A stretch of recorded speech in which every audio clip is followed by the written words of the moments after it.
Hello दोस्तों, welcome to PW only IAS. जैसा कि आपको पता है कि हमारा pre mains answer writing programme continue है और आज हम जिस पर्टिकुलर सब्जेक्ट की बात करेंगे वो है ज्योग्राफी। इसमें आप देखोगे कि हमें हमारे मेंस एग्जाम में ज़्यादा भी नहीं तो इजीली 3 से 4 क्वेश्चन स्ट्रेट देखने को मिल जाते हैं।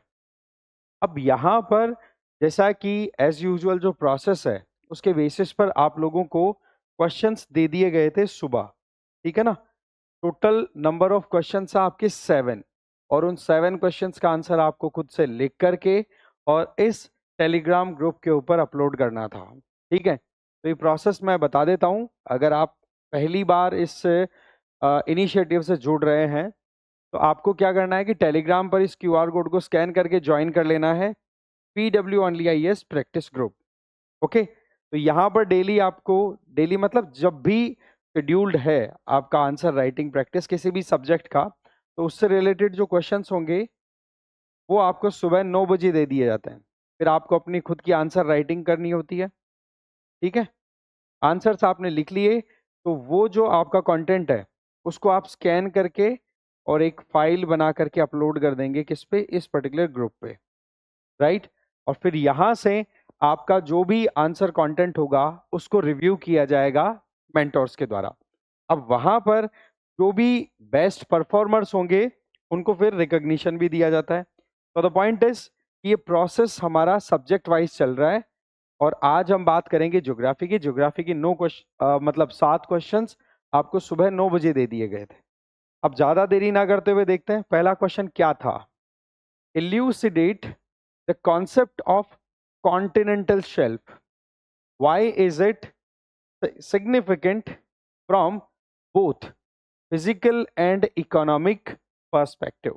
तो यहां पर आपको एक तो सबसे इंपॉर्टेंट ये पता होना जरूरी हो जाता है कि भाई क्या होता है कॉन्टिनेंटल शेल्फ। तो इसको आपको थोड़ा सा डिफाइन करते हुए समझाने की जरूरत है, ठीक है। पहले डिफाइन कर दो, फिर इसके बारे में थोड़ी बहुत इनके फीचर्स के बारे में आप बता सकते हैं।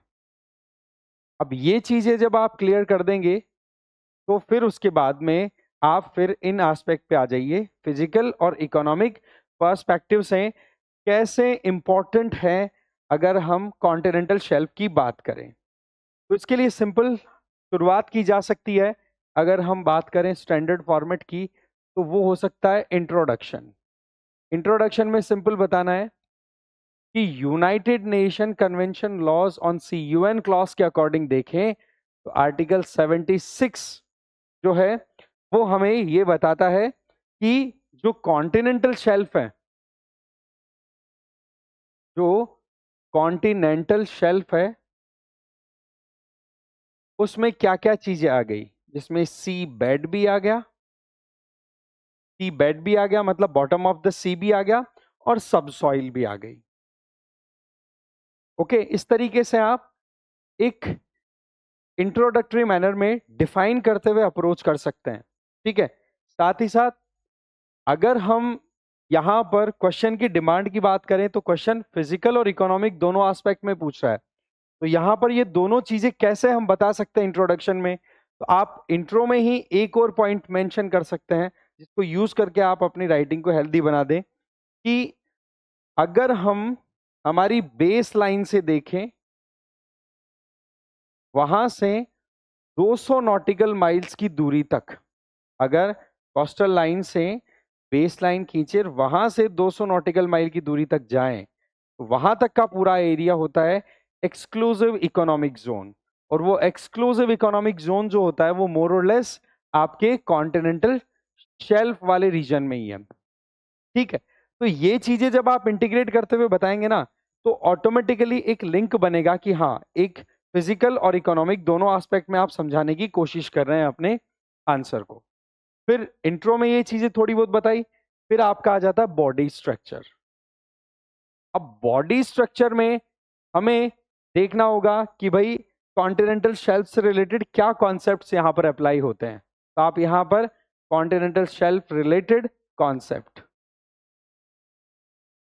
कॉन्सेप्ट्स की बात करें तो आपको कुछ चीजें बता देनी है। नंबर 1 पॉइंटर्स में बताने की कोशिश करें जिससे कि हमारा एक जो आंसर देने का तरीका है वो ऑटोमेटिकली एक इफेक्टिव लगे, एग्जामिनर को प्रॉब्लम ना आए। तो इसमें क्या क्या चीजें बता सकते हैं, जैसे कि जियोलॉजिकल स्ट्रक्चर।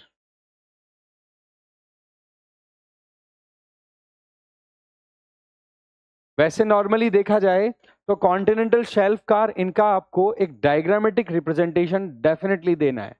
ज्योग्राफी में मार्क्स के लिए एक हमेशा पॉइंट बनता है, that is we need to use diagrams, okay, plus आपके पास में मैप की अगर रिक्वायरमेंट है तो मैप्स को भी आप यूज करेंगे। तो आंसर राइटिंग में ये चीज आप ऐड जरूर करें, ठीक है। तो डायग्राम में क्या है कि किस तरीके से कॉन्टिनेंटल एरिया आप धीरे धीरे आगे बढ़ते हैं तो ओशियनिक रीजन की तरफ जाता रहता है। तो आप उस चीज को एक्सप्लेन करेंगे कि हाँ, शुरुआत में जब कॉन्टिनेंट से हम ओशन की तरफ जाते हैं तो सबसे पहला पोर्शन आता है, दैट इज कॉन्टिनेंटल शेल्फ, ठीक है। फिर उसके बाद में नेक्स्ट पोर्शन है, दैट इज स्लोप। फिर कॉन्टिनेंटल राइज भी बता सकते हैं, फिर एबिसल प्लेन। बट अब अभी हमारा जो मेन फोकस है दैट इज कॉन्टिनेंटल शेल्फ।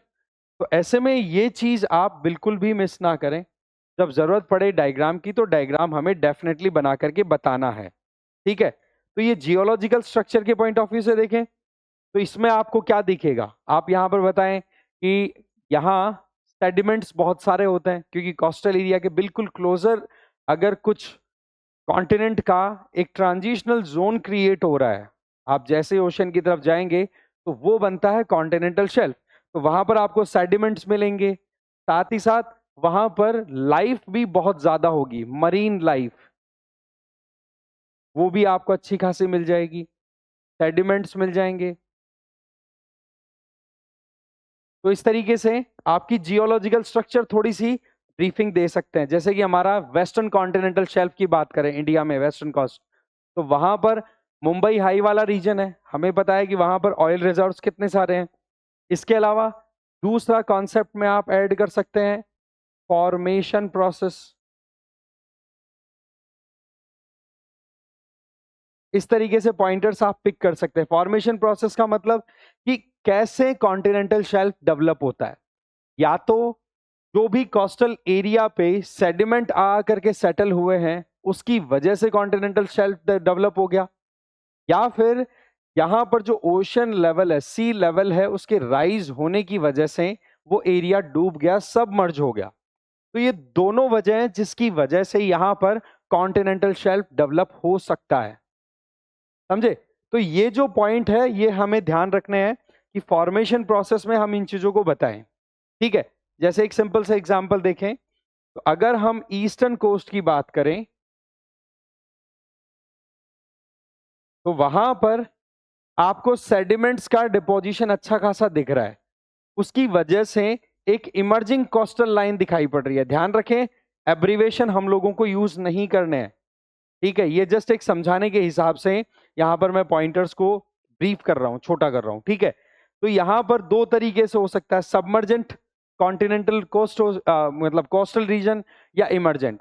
तो जहां पर राइज हो रहा है, सी लेवल राइज हो रहा है, वहां पर आप बोलोगे सबमर्जेंट, जैसे कि western coastal region of India. Emergent मतलब जो इमर्ज हो रही है, इसका मतलब वहां सेडिमेंट्स की वजह से। तो दोनों वजह से इसका फॉर्मेशन हो सकता है। तीसरा इसका कॉन्सेप्ट में आ जाता है, दैट इज शैलो डेप्थ। ज्यादा गहराई नहीं होती है कॉन्टिनेंटल शेल्फ की, अगर बात करें बताया जाता है लगभग लगभग 100 से 200 मीटर। आप विद डेटा इन चीजों को डिफेंड करने की कोशिश करो। स्लोप भी जेंटल होता है 0.1 से 0.5, ये बिल्कुल बेसिक है, ये आपने एनसीईआरटी में भी अच्छे से देखे होंगे। तो वहां से ही आपको चीजों को रिलेट करते हुए जाना है। फिर distribution and width, distribution and width, ऐसे करते करते आप पॉइंटर्स में 4 से 5 पॉइंट बता दीजिए। आपका कॉन्टिनेंटल शेल्फ से रिलेटेड जो बॉडी वाला पार्ट है, एक कहते ना कि बेसिक कॉन्सेप्ट बताना, जो फर्स्ट पार्ट था वो क्लियर हो गया। अब हम थोड़ा सा इसको और आगे बढ़े तो फिजिकल पर्सपेक्टिव में क्लियर कर दो इसको। फिजिकल पर्सपेक्टिव, और दूसरा फिर ये जैसे फिजिकल पर्सपेक्टिव के आपके पॉइंटर्स कंप्लीट हो, उसके बाद में आप इकोनॉमिक पर्सपेक्टिव पे आ जाइए।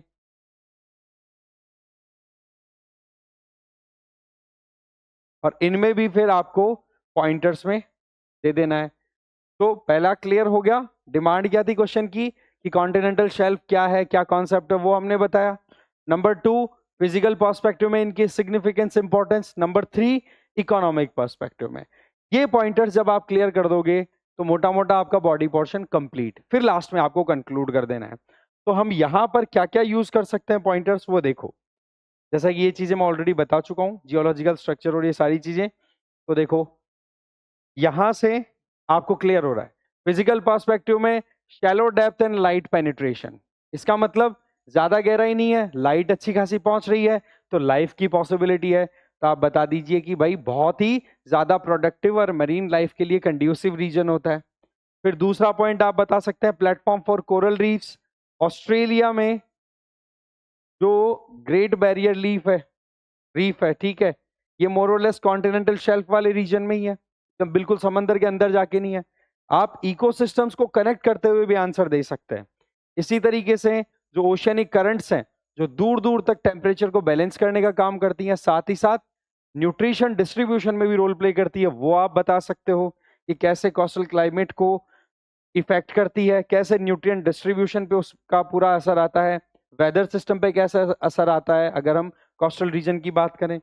फिर आ जाओ सोर्स ऑफ जियोलॉजिकल रिकॉर्ड्स, कि आप यहां पर देख रहे हो कि सेडिमेंट्स के डिपॉजिट होने से कॉन्टिनेंटल शेल्फ क्रिएट हो रहा है। तो उसकी अगर डीप स्टडी कर ली जाए तो वो एक एवोल्यूशनरी प्रोसेस के बारे में भी हमें आइडिया दे देता है। तो ये आपके फिजिकल पर्सपेक्टिव में बता दो। फिर हमारा इकोनॉमिक पर्सपेक्टिव है, इसको भी फिर अगेन पॉइंटर्स में ही ले लो कि हाँ भाई इकोनॉमिक पर्सपेक्टिव में सबसे पहला एक्सक्लूसिव इकोनॉमिक जोन में एक कंट्री का खुद का इकोनॉमिक अधिकार होता है, और उसमें यूएन क्लॉज का ये जो पूरा प्रॉपर किसी भी कंट्री की ज्यूरिसडिक्शन को लेकर के जो एक इंपॉर्टेंट डायग्राम बनता है वो हमें बताना है कि हाँ जी ये है बेसलाइन, बेसलाइन के अंदर की तरफ जो भी पानी आएगा, ये बेसलाइन कैसे क्रिएट हुई है आपको ध्यान होना चाहिए, ठीक है। तो बेसलाइन के अंदर का पानी है वो सारा का सारा टेरिटोरियल वाटर, इंटरनल वाटर कहलाएगा।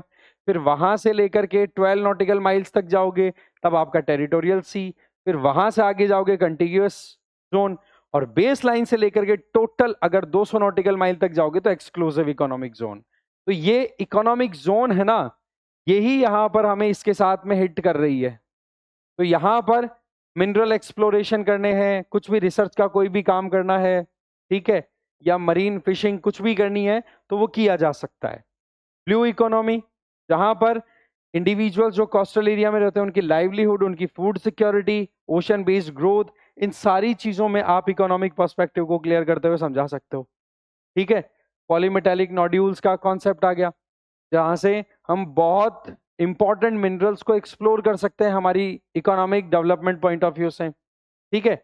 ऑफशोर रिन्यूएबल एनर्जी का भी यहाँ पर आप सीधा देख सकते हैं कि विंड एनर्जी हो या फिर टाइडल एनर्जी, दोनों के हिसाब से कॉन्टिनेंटल शेल्फ बहुत बढ़िया यूजफुल प्लेस है। टूरिज्म एंड रिक्रिएशन, लोग जाते हैं स्क्यूबा डाइविंग और ये करने के लिए, आपको पता है अंडमान निकोबार का एग्जाम्पल दे दिया, कहीं का भी इंडोनेशिया बाली लोग जाते हैं। तो ये चीजें आप बताते हुए फिर फाइनली कंक्लूड कर सकते हो। तो इसमें ज्यादा कुछ इतना डिफिकल्ट था नहीं, ठीक है।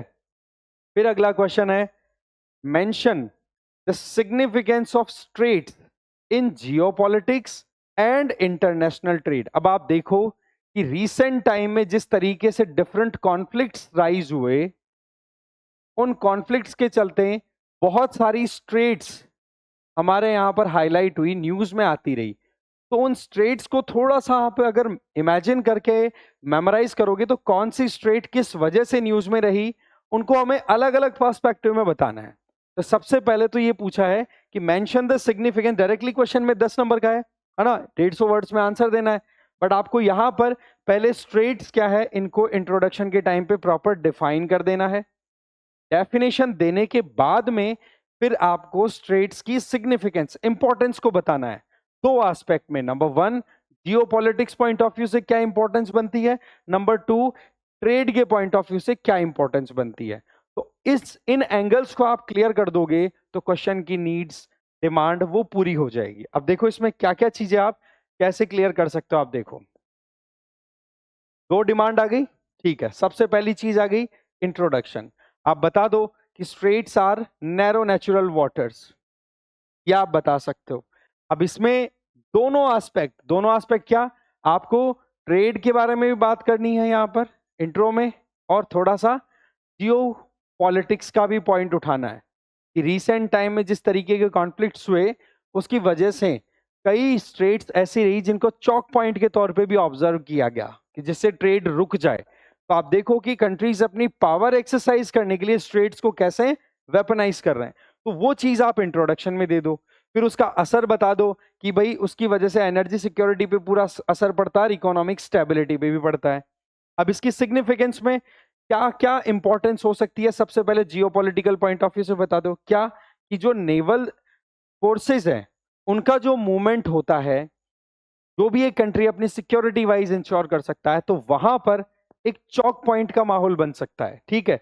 तो नेवल चौक पॉइंट हो गया, जैसे कि रशिया ने यूक्रेन पे अटैक किया, तो आप देखोगे कि यहां पर है ब्लैक सी, यहां पर है मेडिटेरेनियन सी, इन दोनों के बीच में एक बड़ा सा कंट्री है दैट इज टर्की, और टर्की जो है वो दो स्ट्रेट्स के थ्रू मेडिटेरेनियन सी से कनेक्ट कराता है ब्लैक सी को। एक का नाम है बॉस्फोरस, एक का नाम है डैरडेनलिस। तो इन दोनों स्ट्रेट्स को अगर टर्की चौक कर दे तो रशिया की कनेक्टिविटी बंद हो जाएगी कि नहीं, ठीक है। तो ऐसे में यहां पर ये naval Chowk point of view से जियोपॉलिटिकल इंपॉर्टेंट हुई कि नहीं। सेकंड पॉइंट आप उठा सकते हैं फिर फोर्स प्रोजेक्शन। जिस तरीके से ईरान, इजराइल, यूएस, ये जो रीसेंट कॉन्फ्लिक्ट देखने को मिला उसके दौरान क्या हुआ कि भाई ईरान पे जब अटैक हुआ तो ईरानियन पार्लियामेंट ने डिसाइड किया कि हम स्ट्रेट ऑफ हॉर्मज को ब्लॉक कर देंगे।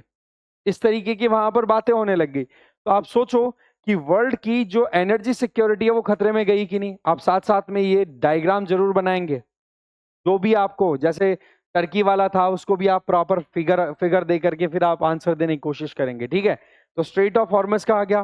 फिर डेटरेंस स्ट्रेटेजी, आप देखते हैं कि चाइना और ताइवान के बीच में स्ट्रेट ऑफ ताइवान है, ठीक है, स्ट्रेट ऑफ फॉर्मोसा भी जिसे बोलते हैं। वहां पर यूएस नेवी क्या करती रहती है, नेविगेट करती रहती है, किस लिए, कि चाइना वहां पर ताइवान के ऊपर ज्यादा प्रेशर क्रिएट ना कर दे, ठीक है। इसके अलावा power shift and strategic vulnerability, ये वर्ड्स बड़े टेक्निकल हैं। एक चीज हमेशा ध्यान रखें, हमेशा हेडिंग होती है ना, वो अपने आप में जो फिगर आप अंदर एक्सप्लेन करने वाले होते हो उससे रिलेटेड थोड़ा सा ब्रीफिंग देने वाली होनी चाहिए, ठीक है। तो power shift and strategic vulnerability बता दो, उसमें स्ट्रेट ऑफ मलक्का जो कि चाइना के लिए एक बहुत बड़ा डिलेमा क्रिएट करता है। अब चाइना स्ट्रेट ऑफ मलक्का वाले प्रॉब्लम को सॉल्व करने के लिए कभी तो चाइना पाकिस्तान इकोनॉमिक कॉरिडोर पे काम करता है, कभी म्यांमार चाइना इकोनॉमिक कॉरिडोर पे काम होता है, या चाइना म्यांमार पे। तो वो जो चीजें हैं वो पावर शिफ्ट और स्ट्रेटेजिक वल्नरेबिलिटी को एक तरीके से अवॉइड करने का तरीका हो गया। फिर जियोपॉलिटिकल फ्लैश पॉइंट, बाब मंदेब स्ट्रेट, ये सिंपल आपको पता है कि हॉर्न ऑफ अफ्रीका और इधर ये एशिया वाला अरेबियन पेनिनसुला वाला रीजन, यहां पर ये पॉइंट है बाब मंदेब, जो कि अरेबियन सी को कनेक्ट कर रहा है रेड सी के साथ में, और रेड सी को फिर आगे कनेक्टिविटी आपको पता है सुएज कैनाल के थ्रू कहां तक जाती है, मेडिटेरेनियन सी तक। तो यहां पर होती रिबेलियंस ने जिस तरीके से प्रॉब्लम क्रिएट की थी वो किसी से छुपा हुआ नहीं है। तो ये सिनेरियो आप बता सकते हैं जियोपॉलिटिकल एस्पेक्ट में स्ट्रेट्स के ऊपर क्या क्या रिसेंट डेवलपमेंट हुए। फिर हमें बता देना ट्रेड पॉइंट ऑफ व्यू से, तो देखो ट्रेड में सबसे इंपॉर्टेंट रोल आ जाता है इनका कि टाइम बहुत कम लगता है, रिड्यूस ट्रांजिट टाइम। जैसे कि स्ट्रेट ऑफ मलक्का के थ्रू 30% ऑफ ग्लोबल ट्रेड होता है, तो यहां से ट्रेड का फर्स्ट पॉइंट क्लियर। दूसरा एनर्जी ट्रांसपोर्ट कॉरिडोर, आप स्ट्रेट ऑफ हॉर्मज को उठा करके देखो, दुनिया को जितना ऑयल कंजम्पशन में रिक्वायरमेंट है उसका 20% strait of Hormuz trade point of view से।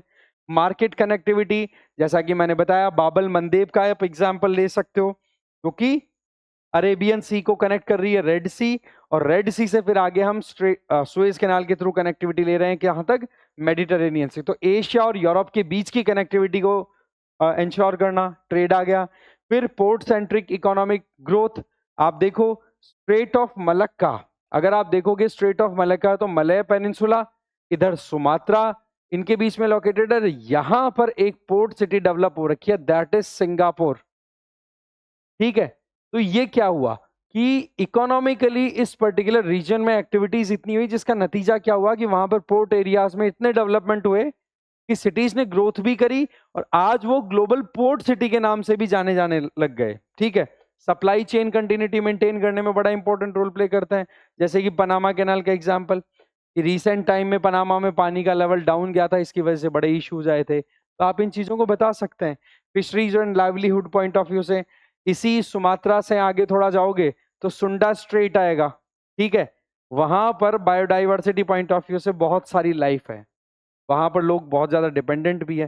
फिर कंक्लूड कर दो कि भाई सागर इनिशिएटिव हमने चला रखा है, क्योंकि हमें कंक्लूजन में जियोपॉलिटिक्स और इकोनॉमिक दोनों की जो पर्सपेक्टिव है उनको इंटीग्रेट करते हुए कंक्लूड करना है। ठीक है, फिर सस्टेनेबल डेवलपमेंट गोल्स में हम वाटर इकोनॉमी, ब्लू इकोनॉमी, इनको लेकर के जो हमारे सस्टेनेबल डेवलपमेंट गोल्स है उनको लेके एक्सप्लेन कर सकते हैं। राइट, तो ये चीज हो गई। फिर आ जाते हैं नेक्स्ट क्वेश्चन पे। Next, explain the concept of atmospheric reverse. तो पहला पार्ट क्या हो गया, एटमॉस्फेरिक रिवर्स क्या है, आप इनको इंट्रोडक्शन में एक्सप्लेन कर देंगे। क्लियर है। Number 2, how do they contribute to extreme precipitation events. Extreme precipitation events का मतलब जैसे कि कहीं पे फ्लड्स आ गए, ठीक है, कहीं पर एक्सेस में स्नोफॉल हो गया, तो उनमें इनका क्या कंट्रीब्यूशन है। तो मेजर 2 पॉइंटर्स में इनको क्लियर करना है। तो सबसे पहला तो आपको ये क्लियर होना चाहिए कि एक्चुअल में ये होती क्या है एटमॉस्फेरिक रिवर्स, तो उनको आपको बता देना है।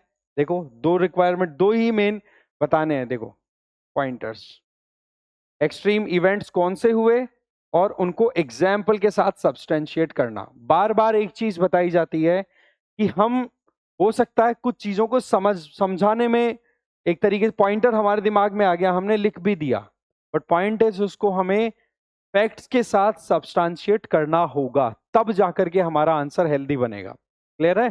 तो आप देखो सबसे पहले इंट्रोडक्शन, एटमॉस्फेरिक रिवर्स क्या होती है, नैरो कॉरिडोर या फिर फिलामेंट ऑफ कंसंट्रेटेड मॉइस्चर। हवा में जो मॉइस्चर है उसकी क्वांटिटी जब इकट्ठा होकर के एक जगह पे कॉन्सेंट्रेट होकर के मूव करती है, जैसे कि एक नदी, तो उसको एटमॉस्फेरिक रिवर बोलते हैं।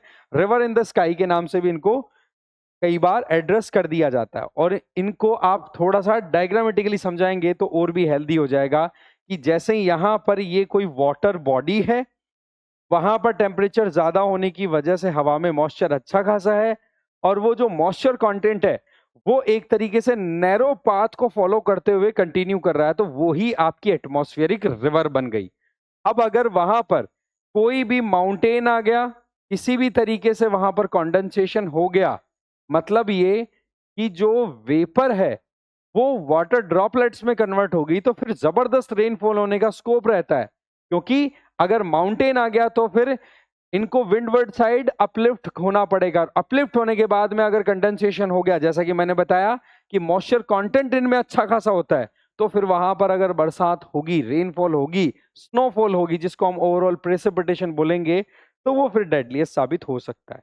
अब आपको इनकी सेलिएंट फीचर्स के बारे में बताना है, क्योंकि क्वेश्चन क्या था कि एटमॉस्फेरिक रिवर से आप क्या समझते हैं। तो ऐसे में इंट्रो में आप थोड़ा बता चुके हो, अब आप इनके सेलिएंट फीचर्स के बारे में बताओ। जैसे कि इनका origin tropical and mid latitude region में होता है, जहां पर थोड़ा टेम्परेचर ज्यादा होगा वहीं पर आपको मॉइस्चर कंटेंट मिलेगा। ठीक है, दूसरा हाई वाटर वेपर कंटेंट, जैसे मैं बता चुका हूं कि डेवलपमेंट ही इनका कहां पर हो रहा है, एक लार्ज ओशियनिक बॉडी पे, जहां पे टेम्परेचर ज्यादा होने की वजह से मॉइस्चर बन गया। इसके अलावा इनका स्ट्रक्चर लेकर के नैरो एंड एलोंगेटेड, चौड़ाई ज्यादा नहीं है पर लेंथ जो है वो कई बार ट्रेवल करते करते 400 से 600 किलोमीटर तो इनकी विड्थ है, बट स्ट्रेच है वो 1600 किलोमीटर तक हो जाती है। इसके अलावा शॉर्ट लिव्ड बट इंटेंस, ज्यादा लंबे समय तक टिकती नहीं है एटमॉस्फेयर में, बट मॉइस्चर कंटेंट ज्यादा होने की वजह से रेनफॉल होता है तो फिर जबरदस्त। एक्सट्रीम वेदर इवेंट्स, जैसे कि जहां पर बरसात होगी वहां फ्लड्स, और अगर थोड़ा बहुत भी वहां पर जमीन थोड़ी सी वॉलेटाइल है, सॉइल जो है वो वॉलेटाइल है, तो लैंडस्लाइड होने का डर है, स्ट्रॉन्ग विंड्स चलेंगी, तो ये कैटास्ट्रॉफिक हो सकता है। इसके अलावा सीजनल एंड रेपुटेशन, इसकी बात करें तो जनरली आपको एटमॉस्फेरिक जो ये रिवर्स है ये विंटर्स में ऑरिजिनेट होती हुई दिखाई देंगी ज्यादा। ठीक है, तो ये आप इनके बारे में बता देंगे। फिर आ जाता है कि एक्सट्रीम इवेंट्स में ये कैसे कंट्रीब्यूट करती हैं, जैसे कि intense rainfall and flooding, with example बता दिया।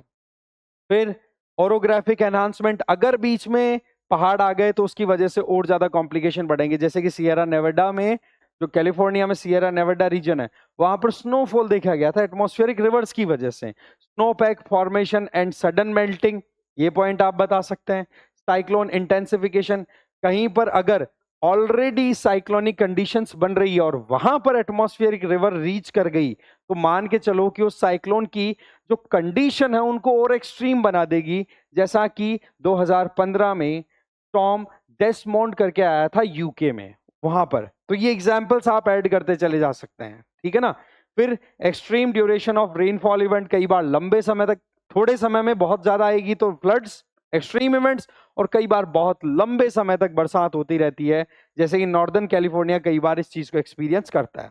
फिर कंक्लूड कर सकते हो कि भाई हाइड्रोलॉजिकल साइकिल में अर्थ का जो हाइड्रोलॉजिकल साइकिल है, वाटर साइकिल जिसको मोटा मोटा हम बोल सकते हैं, उसमें बड़ा इंपॉर्टेंट रोल प्ले करती है, क्योंकि ओवरऑल हीट की वजह से ही वो वाटर था, वाटर वेपर में कन्वर्ट हुआ, और वो ये ज्यादा क्वांटिटी में होने की वजह से एक तरीके से एटमॉस्फेरिक रिवर बन गया। तो ये थोड़ा सा आपको समझ लेना है। नेक्स्ट अगर देखें तो अगला क्वेश्चन ये था, discuss the natural resource potential of western Ghats. अब देखो कितना सिंपल सा क्वेश्चन आपको दिख रहा है, सीधा यही तो बोला है, बट हमें यहां पर वेस्टर्न घाट्स के बारे में समझाना है कि यूनेस्को ने वर्ल्ड हेरिटेज साइट का टैग दे रखा है।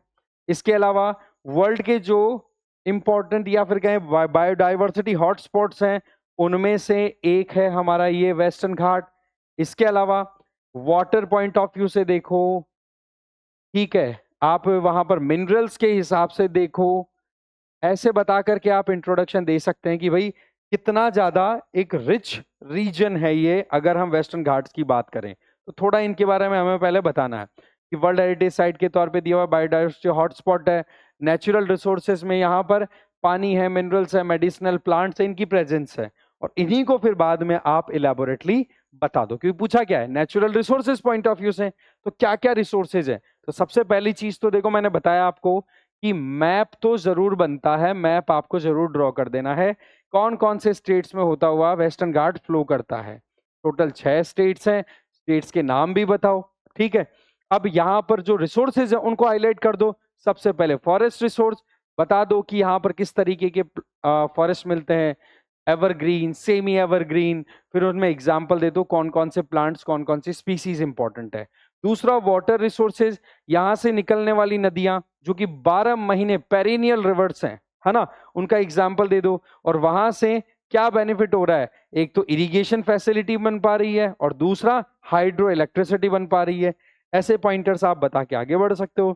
फिर बायोडाइवर्सिटी और मेडिसिनल प्लांट्स का पॉइंट, जैसे कि यहाँ पर कई हर्ब्स मिलती हैं, कई यूनिक एनिमल्स या फिर जो भी कह सकते हैं हम प्लांट्स मिलते हैं, तो उनको आप बता सकते हो, जैसे कि अश्वगंधा का नाम ले लिया। फिर मिनरल वेल्थ, आप बॉक्साइट देखो, आयरन देखो, इनकी प्रेजेंस अच्छी खासी है। यहाँ पर एग्जांपल सीधा दिया कर्नाटका के बेलगाम में जिस तरीके से बॉक्साइट माइनिंग होती है, तो वेस्टर्न घाट का ही पार्ट है। सिमिलर मैनर में आप गोवा में आयरन माइनिंग को हाईलाइट कर सकते हो, वो आपके ऊपर, आपकी उस टाइम पर क्या दिमाग में आ रहा है। फिर एग्रीकल्चरल पोटेंशियल, यहाँ से स्पाइसेस हमारे यहाँ अच्छे खासे ग्रो कर रहे हैं, ठीक है, हम बेवरेजेस को ग्रो कर रहे हैं। कॉफी के लिए आपको पता ही है कि कर्नाटका कितना फेमस है, बाबा बुदन हिल्स, है ना, तो वो आप बता सकते हो। फिर इको टूरिज्म, कितना ज्यादा वहां पर बायोडाइवर्सिटी और नेचुरल ब्यूटी के चलते लोग घूमने जाते हैं, वो बता दीजिए। साइलेंट वैली नेशनल पार्क या फिर दूसरे जो नेशनल पार्क्स हैं उनको आप हाईलाइट करते हुए अपना पॉइंट सब्सटेंशिएट कर सकते हैं। कार्बन सीक्वेस्ट्रेशन, सीधी बात है कि क्लाइमेट चेंज को टैकल करने के लिए बार बार बोला जाता है कि भाई कार्बन डाइऑक्साइड और कार्बन को कैप्चर करने का अरेंजमेंट हो, और उसमें सबसे बेस्ट काम कौन कर सकते हैं, प्लांट्स। तो वेस्टर्न घाट्स की जो बायोडाइवर्सिटी वो इसमें काम कर सकती है। इसरो की जो रिपोर्ट है उसको कोट कर सकते हैं। एक्वेटिक रिसोर्सेज मैंने बताया यहाँ पर रिवर्स हैं, और रिवर्स की वजह से यहाँ पर बड़े बड़े डैम्स, और उन डैम्स के अंदर फिर आप आराम से फिशिंग भी कर पाते हो। तो वो एग्जाम्पल के पॉइंट ऑफ व्यू से यहाँ पे बताते हुए आगे बढ़ सकते हैं। ठीक है, रिन्यूएबल एनर्जी पोटेंशियल को दिखा सकते हैं। नेचुरल पोर्ट्स, वेस्टर्न घाट वाले रीजन में जितने भी पोर्ट्स हैं वो मोर और लेस हमारे कैसे हैं, नेचुरल, क्योंकि अच्छा खासा वहां पर एस्कारपमेंट है, पहाड़ियां खड़ी हुई है या कोस्टल एरिया बड़ा खड़ा हुआ है, तो ऐसे में हमें खोदना नहीं पड़ता, जैसे कि ईस्टर्न कोस्ट की तरफ करना पड़ता, तो वो आप बता सकते हो। सॉइल और न्यूट्रिएंट, इधर आपको लेटराइट सॉइल मिलेगी, है ना। इसके अलावा फॉरेस्ट सॉइल मिल जाएगी, जहां पर आपको लेटराइट सॉइल तो कैश्यू नट्स के लिए इनकी ऑलरेडी फेमस है ही, ह्यूमस कंटेंट भी अच्छा खासा होता है फॉरेस्ट रीजन में, तो यहाँ पर बायोडाइवर्सिटी को अच्छे से सस्टेन करा सकते हैं। और इसी चीज को शुरुआत में इस तरीके से आप ब्रीफ करके भी स्टार्ट कर सकते हैं कि सिग्निफिकेंस क्या है, इकोलॉजिकल, कल्चरल एंड इकोनॉमिक, तीनों एस्पेक्ट में, फिर लास्ट में आप कंक्लूड कर सकते हैं। तो आप अपने हिसाब से जो रिक्वायरमेंट है क्वेश्चन की वो फुलफिल करते हुए आंसर दे सकते हैं, ठीक है ना। तो अब नेक्स्ट अब देखें, नेक्स्ट हमारा आ जाता है that is related to this. Okay, identify and describe the geographical distribution of agro industrial regions. सबसे पहला पॉइंट क्या बोल दिया कि इंडिया में एग्रो इंडस्ट्रियल रीजन्स कितने हैं, और उनको थोड़ा सा ज्योग्राफिकली बताओ कि कहां कहां पर वो फैले हुए हैं। तो पहला पॉइंट आपका क्लियर है कि हमें ज्योग्राफिकल इंडस्ट्रियल रीजन्स को थोड़ा डिफाइन करना है, और इनका जो डिस्ट्रीब्यूशन है स्टेट वाइज वो बता देना है, पहला point. Number 2, examine the potential of the Malwa region to emerge as a significant agro-industrial hub in the future। इसमें क्या पूछा है कि ये जो चीजें हैं आपको डिफाइन करने का मतलब क्या हो गया, आप एग्रो इंडस्ट्रियल रीजन की स्पेसिफिकेशंस भी बताएंगे कि क्या इनकी खासियत है, कहां पर किस तरीके से इनकी प्रेजेंस है, ठीक है, और किस बेसिस पर किसी एरिया को एग्रो इंडस्ट्रियल रीजन के तौर पे डिक्लेयर किया जाता है, वो क्लियर हो गया ना। फिर आपका नेक्स्ट जो टारगेट रहेगा वो मालवा रीजन को सेंटर में रखते हुए कि क्या मालवा वाकई में एक एग्रो इंडस्ट्रियल रीजन के तौर पे डेवलप किया जा सकता है, तो उसमें क्या क्या प्रॉमिसिंग ऑप्शंस हमें दिख रहे हैं, क्या गवर्नमेंट की स्कीम्स चल रही हैं। फिर पोटेंशियल बोला, इसका मतलब बनने का स्कोप है, but there are some challenges, तो उन चैलेंजेस को भी फिर आपको हाईलाइट करते हुए आगे चलना है ना। और फिर चैलेंजेस अगर आपने आइडेंटिफाई कर लिए तो सीधी बात है, आपको फिर वहां पर डेफिनेटली कुछ सॉल्यूशंस भी दे देने हैं, और लास्ट में फिर कंक्लूड कर देना है, समझ गए। तो ये तरीका आपको अपना करके फिर आंसर देना है इस पर्टिकुलर क्वेश्चन का। तो आप देख सकते हो प्रधानमंत्री कृषि सिंचाई योजना जैसी schemes, national agro industry policy जैसे इनिशिएटिव, ये हमारे यहाँ पे काम कर रहे हैं ऑलरेडी, है ना, कि किसी भी एक एरिया में एग्रीकल्चर को कैसे हम मुनाफे लायक बना सकते हैं। तो एग्रीकल्चर को सीधा हमें इंडस्ट्री के साथ कनेक्ट करना है। अगर इंडस्ट्री के साथ कनेक्टिविटी अच्छी आ गई तो आप मान के चलें कि वो ऑटोमेटिकली मार्केट ओरिएंटेड इकोनॉमी हो जाएगी एग्रीकल्चर वाली, और जो फार्मर्स हैं उनको भी फिर बेनिफिट दिखेंगे। अब इसमें बॉडी में आपको क्या बताना है, पूछा क्या है कि इंडिया के कौन कौन से एग्रो इंडस्ट्रियल रीजन्स हैं, उनकी क्या स्पेशलाइजेशन है और कहां कहां पर है, तो वो आपको इस टेबुलर फॉर्म में बता सकते हैं। रीजन जैसे कि number 1 Punjab, Haryana, western UP, industrial specialization और एग्जाम्पल। देखो Punjab, Haryana, western UP, wheat, rice, dairies, इनसे सपोर्टेड कोल्ड चेन सिस्टम है, राइस मिल्स है, कोऑपरेटिव्स काम कर रहे हैं, ये छोटा सा आपने पॉइंट डाल दिया। और उसी में फिर कौन कौन सी इंडस्ट्रीज काम कर रही हैं, या आपके पास में कोई एग्जाम्पल है तो आप वहां पर मेंशन कर सकते हो। इसी इन दोनों को आप एक साथ भी मर्ज करके भी बता सकते हो, कोई इशू नहीं है। नंबर 2, महाराष्ट्र में शुगर बेल्ट है जिसमें शुगर केन बेस्ड इंडस्ट्रीज काम कर रही हैं, जिसमें जगरी बनना, शुगर, या आप इनको स्पेसिफाई करके जा सकते हैं, ठीक है। और ये आपका एग्रो इंडस्ट्रियल रीजन, और इनकी बात करें तो आपको सिलेबस में भी मोर और लेस इसकी ग्लिम्स ऐसे कैसे दिखेगी कि हाँ ये टॉपिक एक्सट्रीमली एक्सप्लिसिटली इंपॉर्टेंट है, ठीक है ना। तमिलनाडु कोयम्बटूर बेल्ट को बता सकते हो। इसी तरीके से आप आंध्र प्रदेश तेलंगाना कॉरिडोर, गुजरात सौराष्ट्र, और ईस्टर्न इंडिया जो इसमें आपका वेस्ट बंगाल और असम रीजन आ गया। अब आ जाता है आपका next part that is related to Malwa. तो पोटेंशियल क्या है मालवा रीजन में एक एग्रो इंडस्ट्रियल हब के तौर पे इमर्ज होने में? तो सबसे पहले तो आपको मैप पे बताना है कि मालवा रीजन है कहाँ। तो ये एरिया आगा राजस्थान का साउथ ईस्ट, मध्य प्रदेश का थोड़ा central and north western portion, ये आपको हाईलाइट करते हो। गुजरात थोड़ा हट गया, ठीक है। मेजरली राजस्थान और गुजरात वाले, मध्य प्रदेश वाले रीजन में आपको इसको हाईलाइट करते हुए दिखा देना है। अब यहां पर क्या पोटेंशियल है? Number one, diverse crop base with the growing agro processing. जैसे कि मैंने बताया कि एग्रीकल्चर को आप कनेक्ट कर रहे हो इंडस्ट्री के साथ, तो आपको एग्रीकल्चर वाले पॉइंट पे भी ध्यान देना और इंडस्ट्री पे भी ध्यान देना है। तो यहां पर ऑलरेडी कौन कौन से काम हुए हैं, किसकी खेती ज्यादा हो रही है? जैसे सोयाबीन का नाम आप जरूर सुनोगे, सोयाबीन, पल्सेस, व्हीट, मेज, इनकी प्रोसेसिंग की फैसिलिटीज अच्छी खासी डेवलप हो रखी है, पर्टिकुलरली मध्य प्रदेश में, देवास, धर, मध्य प्रदेश, ठीक है। दूसरा, इंडस्ट्रियल एंड लॉजिस्टिकल एडवांटेज। आप खुद देखो कि ये वो रीजन है जहां से आपको अच्छे खासे ट्रांसपोर्ट कॉरिडोर्स दिख जाएंगे, ठीक है। रेलवे ट्रैक्स अच्छी खासी आती जाती दिख जाएंगी, और यहां से इंदौर एक इंपॉर्टेंट सिटी है, और इंदौर की कनेक्टिविटी आपको मुंबई तक मिल जाएगी, जहां से इजीली एक्सपोर्ट इंपोर्ट हो सकता है, राइट। इसके जो कि इंदौर एक क्या हो गया, ड्राई पोर्ट हो गया। NH52 और NH3 जैसे जो हमारे फैसिलिटीज है उनसे आपको कनेक्टिविटी मिल सकती है। तो कनेक्टिविटी अगर मिल रही है तो फिर ज्यादा प्रॉब्लम नहीं आनी चाहिए। फिर इसके अलावा यहाँ पर एंटरप्रेन्योरियल ग्रोथ और MSME एक्सपेंशन, लगातार यहाँ पर नए स्टार्टअप्स आ रहे हैं। इवन IIT इंदौर के साथ कोलैबोरेशन में भी यहाँ पर काम हो रहा है। तो इन चीजों को आप हाईलाइट करके इंटीग्रेट कर सकते हैं। Similarly policy and cluster support, government की तरफ से प्रधानमंत्री कृषि सिंचाई योजना, वन डिस्ट्रिक्ट वन प्रोडक्ट वाला जो कॉन्सेप्ट है उस पर हम काम कर सकते हैं, ये चीजें। बट पॉइंट इज, हमने पोटेंशियल की बात की, इसका मतलब चैलेंज है। चैलेंज क्या क्या है वो चैलेंजेस हाईलाइट कर दो भाई। यहाँ पर जमीनें छोटी हैं, सबसे बड़ी प्रॉब्लम तो पूरे इंडिया के लिए ये रहती ही है कि हमारे यहाँ पर स्मॉल लैंड होल्डिंग्स है, वीक फार्मर लिंकेजेस है। नंबर, जैसे सोयाबीन फार्मर्स को प्रॉब्लम आती है, इंडस्ट्रियल और इंफ्रास्ट्रक्चर गैप की इशू आती है, उसको बता सकते हो। एडमिनिस्ट्रेटिव एंड पॉलिसी हर्डल्स को आप हाईलाइट कर सकते हो। फिर आप एनवायरमेंटल एस्पेक्ट को ले जा सकते हो कि वहां पर एनवायरमेंट की वजह से, या फिर आप ये भी बता सकते हो कि एग्रीकल्चर के लिए कोई ज्योग्राफिकल फैक्टर आ जाए तो वो भी आपके अपने हिसाब से हाईलाइट करके बता सकते हैं। फिर कंक्लूड करके बता सकते हैं कि मालवा ही नहीं और भी रीजन्स ऐसे हैं जहां पर पोटेंशियल अच्छा खासा है, but there are some challenges. उन चैलेंजेस को एड्रेस करके हम उनको डेवलप कर सकते हैं, ठीक है। तो ये आप पॉइंटर्स इस तरीके से पिक कर लें। नेक्स्ट क्वेश्चन आपसे पूछा गया था, in recent times India has opened up it's space sector to private sectors for satellite based activities, critically examine its implication। ठीक है, इस क्वेश्चन को आपको यहां पर देखना है कि स्पेस सेक्टर हमारा जो सेक्टर है उसको हमने प्राइवेट सेक्टर के लिए ओपन कर दिया, तो उसके क्या पॉजिटिव्स हैं, क्या नेगेटिव्स हैं, क्या उसका प्रॉपर रेगुलेशन का तरीका हो सकता है, वो आप इसमें बता सकते हैं। अब वो कैसे बताएंगे, देखो यहाँ पे डिमांड आ रही है कि पॉजिटिव्स एंड नेगेटिव्स बताने और सजेशंस बता देने हैं, ठीक है।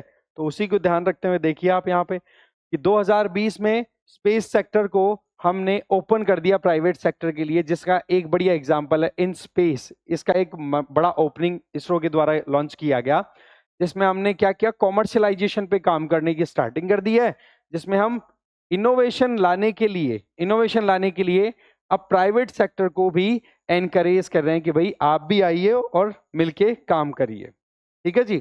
इनोवेशन में प्राइवेट सेक्टर, ठीक है जी। फिर आपको यहां पर बॉडी में बताना है कि इससे फायदा क्या है। फायदे में क्या होता है, सबसे पहला, इनोवेशन ज्यादा आएगा, कॉस्ट रिडक्शन होगी। प्राइवेट सेक्टर में जितना एफिशिएंसी के हिसाब से काम होता है वो काम होना स्टार्ट हो जाएगा, ठीक है।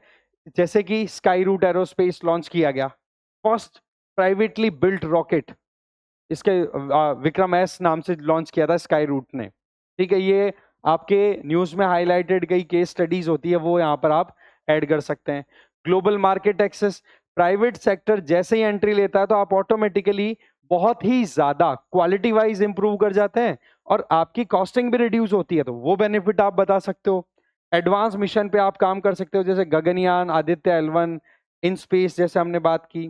फॉरेन इन्वेस्टमेंट को अट्रैक्ट कर सकते हैं, जैसे वन वेब प्रोग्राम है, आ जाइए। फिर जॉब क्रिएशन, नए जॉब्स बनाने में प्रॉब्लम नहीं आएगी, बट उसी के साइड में नेगेटिव एस्पेक्ट भी हमें देखने हैं। वो नेगेटिव या कंसर्निंग पॉइंट्स क्या है, एक तो inequitable access and monopoly risk, जो ज्यादा पैसे वाले लोग हों उनके हाथ में पकड़ ज्यादा बनेगी। आप सोच सकते हैं क्या प्रॉब्लम हो सकती है प्राइवेट सेक्टर की एंट्री के बाद में, कि जहां पर बेनिफिट ज्यादा है वो काम आपको ज्यादा होते हुए दिखाई पड़ेंगे। ठीक है, तो ऐसे में कंप्लीट कॉमर्शियलाइजेशन भी होना ये हमारे लिए बड़ी चैलेंजिंग सिचुएशन हो सकती है, कि जिस तरीके से हम स्पेस टेक्नोलॉजी को एक इक्विटेबल मैनर में यूज कर सकते हैं समाज के हर तबके के लिए, हर एक एस्पेक्ट में, वो चीजें फिर थोड़ी सी हाशिए पे जा सकती हैं। दूसरा, कि कुछ कंपनीज ऐसी हैं जो मोनोपोली बना सकती हैं, जिनके पास में पावर अच्छी खासी है।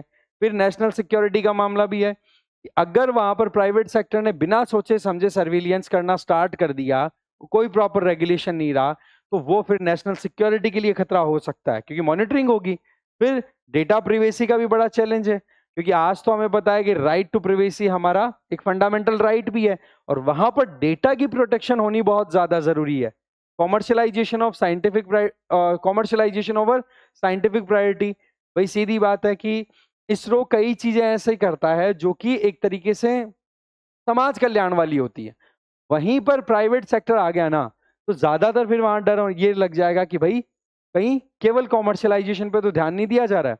फिर स्पेस में डेब्रिस और ऑर्बिटल कंजेशन, लगातार अगर इसी तरीके से लॉन्चिंग होती रही तो कितने सैटेलाइट लॉन्च होंगे, संख्या बहुत बढ़ेगी, तो फिर वहां पर स्पेस में स्पेस की कमी आ जाएगी। तो ये कई एस्पेक्ट्स है जो चैलेंज क्रिएट करेंगे, बट वे फॉरवर्ड भी हमें यहाँ पर सजेशन के तौर पे देना है। तो प्रॉब्लम्स अगर आपको पता है तो सोल्यूशन सिंपल है, कि आप कॉम्प्रिहेंसिव स्पेस लेजिस्लेशन लेकर के आ सकते हो। जैसे यूएसए में है commercial space launch competitiveness act, ऐसा कुछ। डेटा सिक्योरिटी और सैटेलाइट इमेजरी नॉर्म्स, कि भाई कहां से आप डेटा कलेक्ट कर रहे हो, कहां से आप सर्विलियंस कर रहे हो, वो आपकी प्रॉपर रेगुलेटेड रहेगी। क्या आपने डेटा इकट्ठा किया है, कहां पर आप उसको प्रोसेस कर रहे हो, उससे रिलेटेड प्रॉपर लॉज बनाए जाएं। फिर आ जाओ, रिस्पॉन्सिबल सैटेलाइट डिप्लॉयमेंट को इंसेंटिवाइज किया जाए। जैसे कि इसरो का एक प्रोजेक्ट है नेत्र, उसका मेन यही काम है कि भाई स्पेस में जो कचरा फैल रहा है उसको कैसे कंट्रोल किया जाए।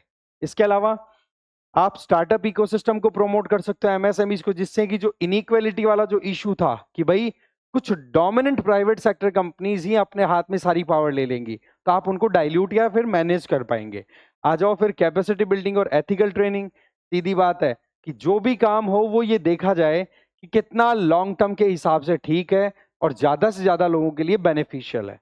फिर आप कंक्लूड कर सकते हो कि प्राइवेट सेक्टर का पार्टिसिपेशन इंडिया में स्पेस सेक्टर को और एक्सपेंड करने में बड़ी हेल्प करेगा, but point is there are some concerns, उन कंसर्न्स को हमें एड्रेस करते हुए काम करने की जरूरत है। तो ये चीजें बताते हुए आप अपना आंसर कंप्लीट कर सकते हैं, राइट। फिर लास्ट क्वेश्चन आज का आपका था, recent scientific studies suggest that, अभी रिसेंटली कुछ साइंटिफिक स्टडीज हुई हैं, उनके हिसाब से ये देखा गया कि the earth's inner core has significantly slowed down. Earth का जो इनर कोर है वो उसकी स्पीड जो है रोटेशन की वो थोड़ी स्लो हो गई है। In this context describe the structure of the earth's interior and examine the possible causes and potential implications of this slow down. तो सबसे पहला पॉइंट तो ये हो गया भाई कि आपको इंट्रोडक्शन में ये चीज बतानी जरूरी है कि यहां पर अर्थ के स्ट्रक्चर के बारे में पूछा है। पहली चीज कि अर्थ के स्ट्रक्चर को एक्सप्लेन करने के लिए आपको क्या पॉइंट हाईलाइट करते हुए लेना है कि रिसेंटली ये कुछ स्टडीज आई हैं जिनके बेसिस पे कहा जा रहा है कि अर्थ का इनर कोर है वो स्लो डाउन हो गया। तो आप जो करंट वाला पोर्शन है उसको स्टैटिक के साथ इंटीग्रेट करते हुए इंट्रो को आप लिखेंगे। पहला पॉइंट तो इंट्रोडक्शन आ गया। फिर आप बॉडी में एंटर करेंगे, बॉडी में एंटर करते ही आपको अर्थ के इंटीरियर के बारे में बताना है, अर्थ के इंटीरियर की स्ट्रक्चर बतानी है कि हाँ जी ये कोर है, फिर मेंटल आता है, फिर क्रस्ट आता है, उसमें कौन कौन से डिसकंटिन्यूटीज हैं, डायग्राम का यूज करिए एकदम प्रॉपर, वो आंसर दीजिए। ये हो गया। फिर पूछा है कि क्या कारण है, फिर आपका नेक्स्ट पॉइंट होएगा कॉजेस का, क्या कारण हो सकते हैं, आप उन कारणों को एक्सप्लेन करिए। और फिर उसके बाद में उन कारणों के बाद में आप बताइए कि स्लो डाउन होने की वजह से क्या इसके कॉन्सिक्वेंसेज हो सकते हैं, असर पड़ सकते हैं, वो बताइए और फिर कंक्लूड कर दो। तो इस तरीके से आपको स्टेप बाय स्टेप आगे बढ़ने की जरूरत है। अब आप देख लो यहां पर कि रिसेंटली इस तरीके से हाईलाइट हुआ। अच्छा, अब आप यहाँ से बता सकते हैं कि आयरन और निकल का कॉम्पोजिशन है, मेंटल और क्रस्ट के अंदर की तरफ ये है, ठीक है, मोर और लेस इंडिपेंडेंट रहता है। आपको पता है कि आउटर कोर है वो एक लिक्विड फॉर्म में रहता है और इनर कोर है वो सॉलिड में होता है। तो इन दोनों के बीच की एक जो रिलेटिव मोशन है उसका असर, तो ये आप थोड़ा इंट्रो बता दीजिए। फिर बॉडी में आप बताइए अर्थ के स्ट्रक्चर के बारे में कि क्रस्ट क्या होता है, ठीक है, क्रस्ट की स्पेसिफिकेशन। क्रस्ट के बाद में आप जैसे ही मेंटल की तरफ जाते हो तो कौन से डिसकंटिन्यूटी आती है वो बताइए। फिर मेंटल, मेंटल से आप कैसे फिर कोर की तरफ जाएंगे, वहां पर कौन से डिसकंटिन्यूटी आती है वो बताइए। फिर कोर के बारे में बता दो कि कोर में आउटर कोर होता है that is in liquid form और इनर कोर होता है वो सॉलिड फॉर्म में होता है। ये चीजें बता करके और फिर आ जाओ अपने कि क्या कारण हो सकता है जिसकी वजह से अर्थ का इनर कोर थोड़ा स्लो डाउन हो रहा है। तो इन पॉइंटर्स को आप बता दो। इलेक्ट्रोमैग्नेटिक कपलिंग की वजह से, क्योंकि इनर और आउटर कोर दोनों एक दूसरे के साथ इंटीग्रेटेड होते हैं तो वहां पर कुछ वेरिएशन उस वजह से हो। Gravitational interaction with mental, mental का ग्रेविटेशनल फोर्स कोर को स्लो कर सकता है। हो सकता है थर्मल और कंपोजिशनल चेंजेस आ रहे हैं, हो सकता है fluid dynamics of outer core वो चेंज हो रही है, हो सकता है सिस्मिक एनिसोट्रॉपी और या फिर एनिसोट्रॉपी एंड मेजरमेंट कॉम्प्लेक्सिटी कि कहीं पर हो सकता है कि अंदर की जो एक्टिविटीज हो रही है उनमें वेरिएशन आ रहा है और मेजरमेंट में हो सकता है कुछ कॉम्प्लिकेशंस का सामना हो रहा है, इस वजह से स्लो डाउन हो। या फिर लॉन्ग टर्म नेचुरल साइकिल भी हो सकती है जिसको हमें अभी तक रिकॉर्ड करना हमारे लिए पॉसिबल नहीं था, बट यस ये नए ऑप्शंस एक्सप्लोर करा देगा। तो ये चीजें मोर और लेस आपकी करंट अफेयर में रिसेंट टाइम में हाईलाइट रही हुई है, तो इनको आप हाईलाइट करते हुए बता सकते हैं अपने पॉइंट। फिर इसके इंप्लीकेशन क्या हो सकते हैं। फर्स्ट, हमें अर्थ के एवोल्यूशन के बारे में आइडिया लगेगा, मैग्नेटिक फील्ड कैसे चेंज होता है उसका भी आइडिया लग सकता है, जियोडायनामिक्स कैसे बदलती हैं, डे जो है उसकी लेंथ कैसे वेरी हो सकती है। अगर अर्थ का कोर ही मूव करने की स्पीड में वेरिएशन ला रहा है तो उसका असर फिर हमें और दिन में रात में रोटेशन ऑफ अर्थ पे पूरा असर देखने को मिल सकता है। सिस्मिक वेव्स जो अर्थक्वेक वेव्स है उनके ट्रेवल पे असर पड़ सकता है। फोरकास्टिंग ऑफ जियोफिजिकल इवेंट्स, उनमें भी हमारे ऊपर कोई साइड इफेक्ट इसके डेफिनेटली देखने को मिल सकते हैं। तो ये आपके हो गए इंप्लीकेशन। फिर कंक्लूड कर दो कि भाई ये चीजें इस तरीके से हाईलाइट हुई है, नोटिस किया गया है और ये वेरिएशन डेफिनेटली कुछ ना कुछ इंप्लीकेशन और कुछ ना कुछ असर असर जो नॉर्मल जो हमारी डे टू डे वर्किंग है उस पर दिखाएंगे। तो ऐसे करके आप फाइनल कंक्लूजन दिखा सकते हैं। ओके, तो देखो बात कुछ ऐसी है, इस क्यूआर कोड को स्कैन करके आप इस ग्रुप को ज्वाइन कर लो। फर्दर जो भी हमारे फ्री आंसर राइटिंग सेशंस आने वाले हैं ना उनके लिए आप इसको जरूर से ज्वाइन कर लें, ठीक है। तो इस पर्टिकुलर सेशन में इतना ही। जय हिंद, थैंक यू।